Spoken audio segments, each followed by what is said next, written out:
ಮಕರ ರಾಶಿಯವರು ತುಂಬ ಇಂಪಾರ್ಟೆಂಟ್ ಆಗಿ ಕೇಳಿಸ್ಕೊಳ್ಳಿ. ಈ ಮುನ್ನೆಚ್ಚರಿಕೆಗಳನ್ನು ನೀವು ಈ ತಿಂಗಳಲ್ಲಿ ತಗೊಂಡಿಲ್ಲ ಅಂದರೆ ಬಹಳಷ್ಟು ಸಫರ್ ಪಡ್ತಕ್ಕಂತಹ ಲಕ್ಷಣಗಳಿರುತ್ತೆ. ಜೊತೆಗೆ ಅಷ್ಟೇ ಅಲ್ಲ, ವಿಶೇಷವಾಗಿ ಕೆಲವೊಂದಷ್ಟು ಯೋಗಗಳು ಕೂಡ ಬರ್ತಾ ಇರುತ್ತೆ, ನಿಮಗೆ ಲಾಭದಾಯಕವಾಗಿರುವಂಥದ್ದು ಕೂಡ ಇರುತ್ತೆ. ಅಷ್ಟೇ ಎಚ್ಚರಿಕೆಯಿಂದ ಇರಬೇಕಾದ್ದು ಕೂಡ ಇರುತ್ತೆ. ಎಲ್ಲದರ ಕುರಿತಾಗೂ ಕೂಡ ಸಂಪೂರ್ಣವಾದಂತಹ ಮಾಹಿತಿಯನ್ನು ತಿಳಿಸ್ಕೊಡ್ತೇನೆ. ಮೊದಲನೇ ಸಾರಿ ಚಾನಲ್ಗೆ ಬಂದಿರುವಂಥವರು ಸಬ್ಸ್ಕ್ರೈಬ್ ಮಾಡ್ಕೊಳ್ಳದೆ ವಿಡಿಯೋವನ್ನು ನೋಡ್ತಾ ಇದ್ದರೆ ಸಬ್ಸ್ಕ್ರೈಬ್ ಮಾಡ್ಕೊಳ್ಳಿ. ಹಾಗೆ ಪಕ್ಕದಲ್ಲಿರುವಂತಹ ಬೆಲ್ ಐಕಾನ್ ಕೂಡ ಕ್ಲಿಕ್ ಮಾಡ್ಕೊಳ್ಳಿ. ಮುಂದಿನ ದಿವಸದಲ್ಲಿ 3 ವರ್ಷಗಳ ಕಾಲ ಅಂದರೆ 2027, 28, 29 ಹೇಗಿರುತ್ತೆ ಅನ್ನೋಂಥ ಅನಾಲಿಸಿಸ್ ವಿಡಿಯೋ ಕೂಡ ಮಕರ ರಾಶಿ ಕುರಿತಾಗಿ ಅಪ್ಲೋಡ್ ಆಗುತ್ತೆ. ಅದು ನೀವು ಮಿಸ್ ಆಗದೆ ನೋಡಬೇಕು ಅಂದರೆ ಸಬ್ಸ್ಕ್ರೈಬ್ ಮಾಡಿ ಇಟ್ಕೊಳ್ಳಿ. ಹಾಗೆ ಪಕ್ಕದಲ್ಲಿರೋ ಬೆಲ್ ಐಕಾನ್ ಕೂಡ ಕ್ಲಿಕ್ ಮಾಡ್ಕೊಳ್ಳಿ. ಮೊದಲಿಗೆ ಈ ತಿಂಗಳಲ್ಲಿರ್ತಕ್ಕಂತಹ ಗ್ರಹ ಗತಿಗಳ ಬದಲಾವಣೆ ಏನಿದೆ ಅಂತ ಹೇಳಿ ನೋಡ್ಕೊಬರೋಣ ಬನ್ನಿ.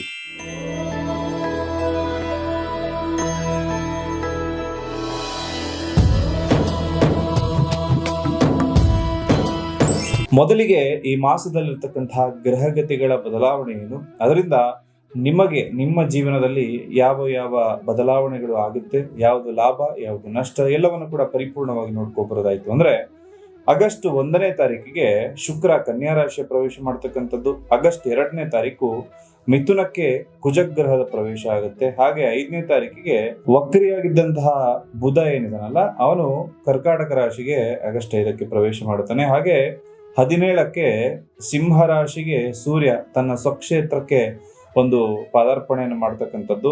ಹಾಗೆ 22ನೇ ತಾರೀಕಿಗೆ ಸಿಂಹ ರಾಶಿಗೆ ಬುಧ ಗ್ರಹದ ಪ್ರವೇಶ ಆಗುತ್ತೆ. ಇದಿಷ್ಟು ಈ ಮಾಸದಲ್ಲಿರ್ತಕ್ಕಂತಹ ಮೇಜರ್ ಟ್ರಾನ್ಸಿಷನ್ ಆಗಿರುತ್ತೆ, ಅಂದ್ರೆ ಗ್ರಹಗತಿಗಳ ಬದಲಾವಣೆಗಳಾಗಿರುತ್ತೆ.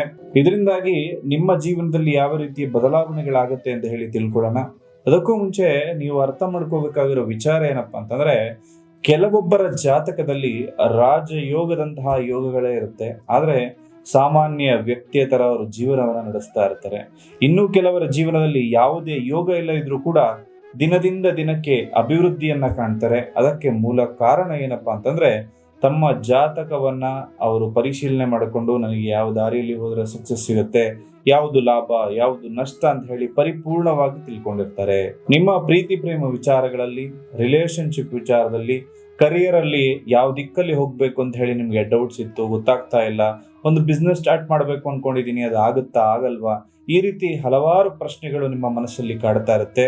ಎಲ್ಲದಕ್ಕೂ ಕೂಡ ದಾರಿದೀಪವಾಗಿ ನಿಮ್ಮ ಜನ್ಮ ಜಾತಕವನ್ನ ಇಟ್ಕೊಂಡು ಅದಕ್ಕೆ ಸೂಕ್ತವಾದ ಪರಿಹಾರವನ್ನು ನೀವು ಕಂಡುಕೊಳ್ಬಹುದು. ಅಥವಾ ಜಾತಕವೇ ಇಲ್ಲ, ಏನ್ ಮಾಡಬೇಕು ಅಂದ್ರೆ ಒಂದು ತಾಂಬೂಲ ಪ್ರಶ್ನೆ ಅಥವಾ ಪ್ರಶ್ನಾಶಾಸ್ತ್ರಗಳ ಮುಖಾಂತರದಲ್ಲೂ ಕೂಡ ನಿಮ್ಮ ಪ್ರಶ್ನೆಗಳಿಗೆ ನೇರವಾದ ಉತ್ತರವನ್ನ ಕೂಡ ನೀವು ಕಂಡುಕೊಳ್ಳಬಹುದು.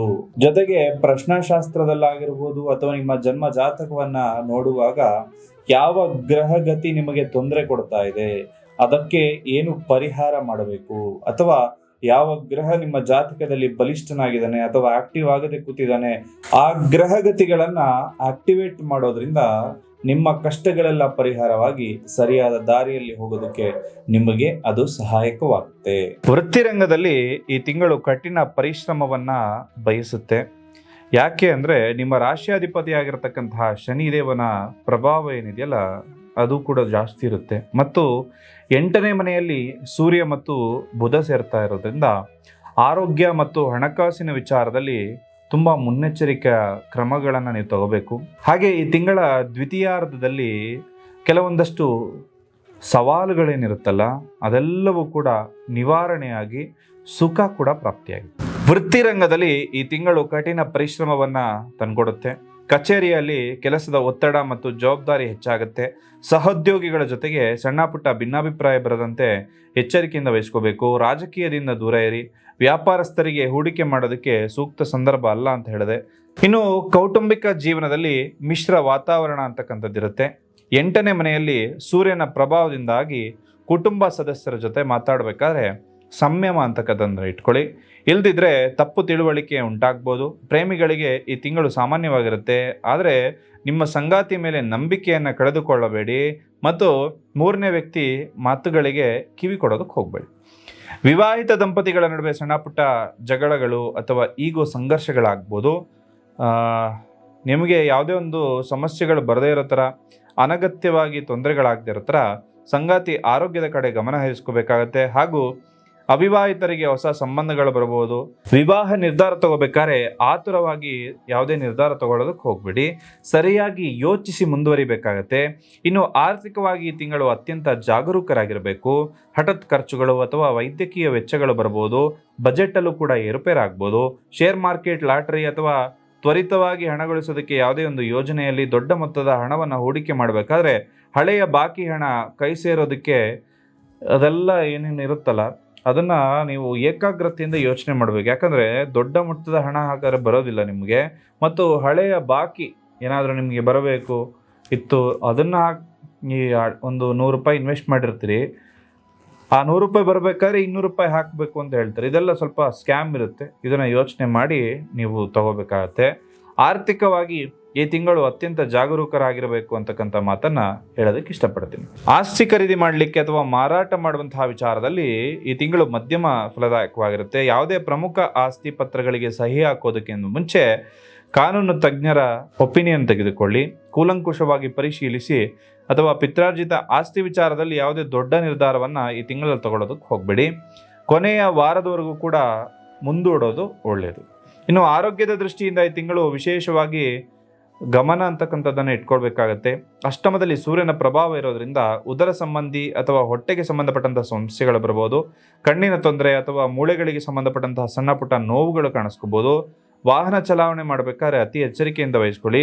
ಸರಿಯಾದ ಸಮಯಕ್ಕೆ ಪೌಷ್ಟಿಕ ಆಹಾರವನ್ನು ಸೇವಿಸ್ಕೊಳ್ಳಿ ಮತ್ತು ಒತ್ತಡದಿಂದ ಆದಷ್ಟು ದೂರ ಇರಿ. ಒತ್ತಡ ದೂರ ಆಗಲಿಕ್ಕೆ ಲಾಸ್ಟಲ್ಲಿ ಒಂದು ಮಂತ್ರ ತಿಳಿಸ್ಕೊಡ್ತೀನಿ. ವಿದ್ಯಾರ್ಥಿಗಳಿಗೆ ಈ ತಿಂಗಳಲ್ಲಿ ಹೆಚ್ಚಿನ ಏಕಾಗ್ರತೆ ಅವಶ್ಯಕತೆ ಬರುತ್ತೆ. ಅಧ್ಯಯನ ಮತ್ತು ಬೇರೆ ಕಡೆಗೆ ಒಂದು ಮನಸ್ಸು ಸೆಳೆಯುವಂತಹ ಸಾಧ್ಯತೆ, ಆಲಸ್ಯ ಕಾಡುವಂಥ ಸಾಧ್ಯತೆ ಇರುತ್ತೆ. ಟೆಕ್ನಿಕಲ್ಲು ಅಥವಾ ರಿಸರ್ಚ್ ಫೀಲ್ಡಲ್ಲಿರುವಂತಹ ವಿದ್ಯಾರ್ಥಿಗಳಿಗೆ ಈ ತಿಂಗಳು ಉತ್ತಮ ಫಲಿತಾಂಶ ಸಿಗುತ್ತೆ. ಕಠಿಣ ಪರಿಶ್ರಮಕ್ಕೆ ತಕ್ಕ ಫಲ ಅನ್ನೋದು ಸಿಗುತ್ತೆ. ಹೊಸ ವಾಹನ ಖರೀದಿ ಮಾಡಲಿಕ್ಕೆ ಯೋಚನೆ ಮಾಡ್ತಾ ಇದ್ರೆ ಈ ತಿಂಗಳು ಮೊದಲು 15 ಡೇಸ್ವರೆಗೂ ಯಾವುದನ್ನು ಮಾಡೋದಕ್ಕೆ ಹೋಗಬೇಡಿ. ಹಾಗೆ 17ನೇ ತಾರೀಕು ನಂತರ ಖಂಡಿತವಾಗ್ಲೂ ವಾಹನ ಖರೀದಿ ಮಾಡ್ಬೋದು.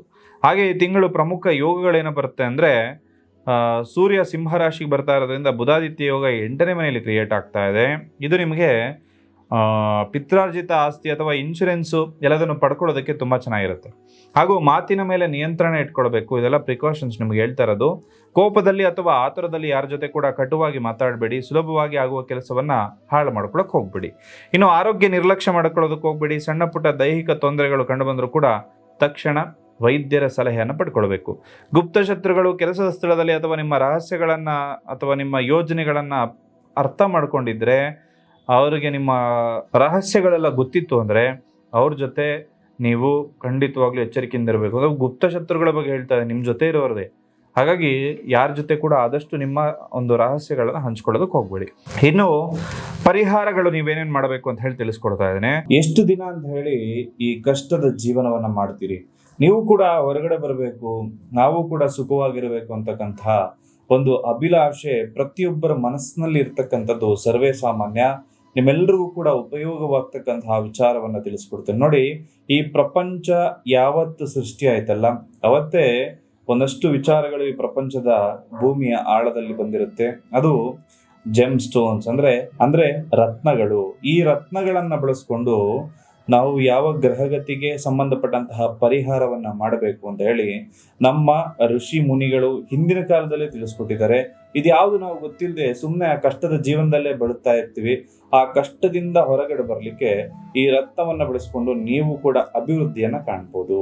ನಿಮ್ಮ ರಾಶಿಯ ಪ್ರಕಾರ, ಜೊತೆಗೆ ನಿಮ್ಮ ಕುಂಡಲಿ ಹಾಗೂ ನಿಮಗೆ ಏನು ಸಮಸ್ಯೆ ಆಗ್ತಾ ಇದೆ ಅದರ ಪ್ರಕಾರ ಕಸ್ಟಮೈಸೇಷನ್ ಮಾಡಿ ಪ್ರತಿಯೊಬ್ಬರಿಗೂ ಕೂಡ ಬೇರೆ ಬೇರೆ ಆದಂತಹ ಕ್ರಿಸ್ಟಲ್ಗಳನ್ನ ನಾವು ಒದಗಿಸಿ ಕೊಡ್ತಾ ಇದ್ದೇವೆ.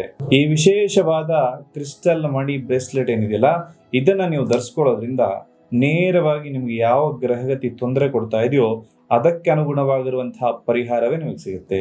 ನಮ್ಮ ಗ್ರಹಚಾರವನ್ನ ನೇರವಾಗಿ ಈ ರತ್ನಗಳು ಕಂಟ್ರೋಲ್ ಮಾಡಬಲ್ಲದು ಮತ್ತು ನಮ್ಮ ಜೀವನದ ಲಕ್ ಅನ್ನೋದು ಕೂಡ ಈ ಒಂದು ಗ್ರಹಗತಿಗಳನ್ನ ಆಕ್ಟಿವೇಶನ್ ಮಾಡೋದ್ರಿಂದ ಖಂಡಿತವಾಗ್ಲೂ ನಮಗೂ ಕೂಡ ಶುಭವಾಗುತ್ತೆ.